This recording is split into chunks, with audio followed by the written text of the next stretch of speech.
Recently Avengers doomsday का एक rumoured plot leak सामने आया है और ऑनेस्टली ये लीक इतना ज़्यादा डिटेल और एमसीयू स्टोरी लाइन से कनेक्टेड है कि इसे इग्नोर करना मुश्किल हो जाता है। इस स्टोरी में हमें मिलता है Wakanda, Fantastic Four, Monica Rambeau, X Men universe, TVA, Loki और सबका एक कनेक्शन। और इन सबके सेंटर में है डॉक्टर डूम। तो चलो इस पूरे लीक स्टोरी को डिटेल में समझते हैं और देखते हैं कि एमसीयू के अब तक के इवेंट्स के साथ ये कैसे परफेक्टली फिट बैठता है।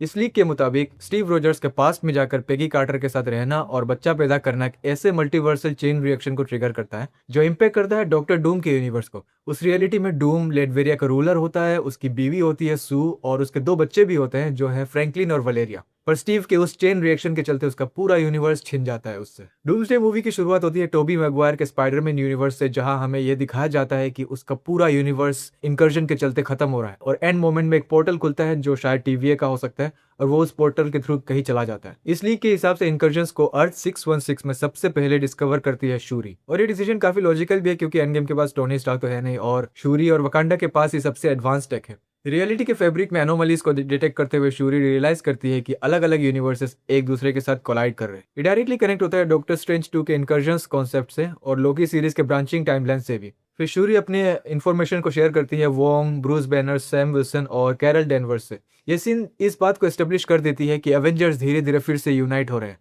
इसी बीच फैंटास्टिक फोर अर्थ 616 पे आ जाते हैं और उनसे सबसे पहले मिलते हैं हमारे थंडरबोल्ट्स या न्यू एवेंजर्स। यहीं पे रीड रिचर्ड्स एक शॉकिंग ट्रूथ बताता है कि फ्रैंकलिन को किडनैप कर लिया है डॉक्टर डूम ने। और फिर वो उन्हें बताता है कि कैसे गैलेक्टस पहले ही फ्रैंकलिन को कैप्चर करना चाहता था क्योंकि उसके पास पावर कॉस्मिक एंड ऑल है। और फ्रैंकलिन रिचर्ड्स सिर्फ पावरफुल नहीं है, वो रियलिटी क्रिएट और रीराइट कर सकता है। अगर डूम के हाथ फ्रैंकलिन लग गया तो फिर डूम एक मल्टीवर्सल गॉड बन सकता है।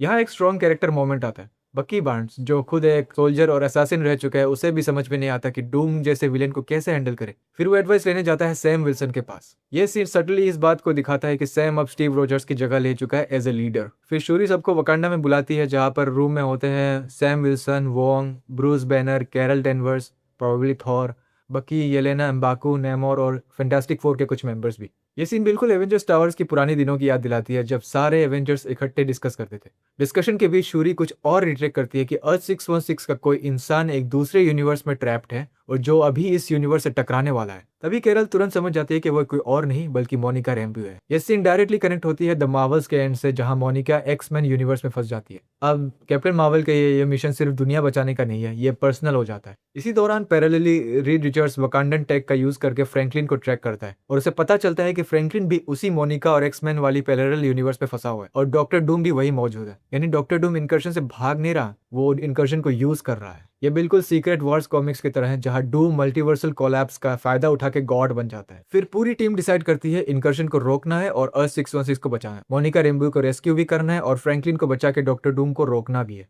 फिर मल्टीवर्सल पोर्टल खोलने के लिए वोंग अमेरिका शावेज को कॉल करता है और उसका रोल बस यही रहता है मूवी में। टीम पोर्टल क्रॉस करती है, वोंग अर्थ पे ही रुकता है क्योंकि उसको अर्थ को गार्ड करना है और यहीं पे शुरुआत होती है अर्थ 616 वर्सेस एक्समैन यूनिवर्स की। पर यह लड़ाई विलेंस की वजह से नहीं होती बल्कि इनकर्जन्स के रूल्स की वजह से होती है। अगर दो यूनिवर्सेस कोलाइड होते हैं तो एक यूनिवर्स को मिटना पड़ता है। स्टोरी लाइन लीक के मुताबिक ये सब एक बड़ी प्लानिंग का हिस्सा है जिसमें शामिल है लोकी। लोकी अब टाइम के बाहर बैठा हुआ है, टीवी टाइमलेस मॉनिटर कर रही है और जहां तक डूम की बात है, वो इस मूवी में ज्यादातर पार्ट में खुद को एक अच्छा इंसान दिखाने की कोशिश करेगा। वो फ्रैंकलिन रिचर्ड्स का इस्तेमाल करेगा वांडा को रिवाइव करने के लिए और वो उसे प्रॉमिस करेगा कि वो उसे एक ऐसी दुनिया दिला सकता है जहाँ पे उसके बच्चे और विजन साथ में रहें, जो कि होगी उसकी बैटल वर्ल्ड, जैसा उसने कॉमिक्स में किया था। फिर ऐसे भी रूमर्स है कि doctor Doom council of Kings को एक ही झटके में मार देगा, टीवीए को भी तबाह करेगा और उसी दौरान लोकी से भी उसका सामना होगा। फिर डूम का सामना होगा एक मल्टीवर्सल सुपर हीरो टीम से, जिसमें होंगे टोबी मैगवायर और एंड्रयू के Spiderman, Deadpool and Wolverine, X-23, Gambit, James McAvoy का प्रोफेसर एक्स, माइकल फासबेंडर का मैग्नीटो और ये वो सब हार जाएंगे। और डूम टोनी स्टार्क से मिलते हुए शक्ल का फायदा उठाएगा भरोसा जीतने के लिए। जहां तक थॉर की बात है, उसकी बेटी लव इन्फिनिटी से पैदा हुई है, जो कि खुद एक मल्टीवर्स का एम्बोडिमेंट है। और क्योंकि मल्टीवर्स कोलैप्स कर रहा है, इन्फिनिटी भी वीक पड़ रही है और लव भी बीमार और कमजोर पड़ रही होगी। फिर लोकी शायद थॉर से मिलेगा और उसे बताएगा डूम के बारे में और फिर थॉर निकल पड़ेगा डूम से लड़ने और अपनी बेटी को बचाने के लिए।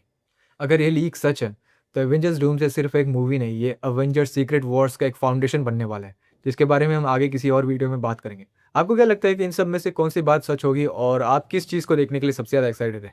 Late me know in the comments. Bye.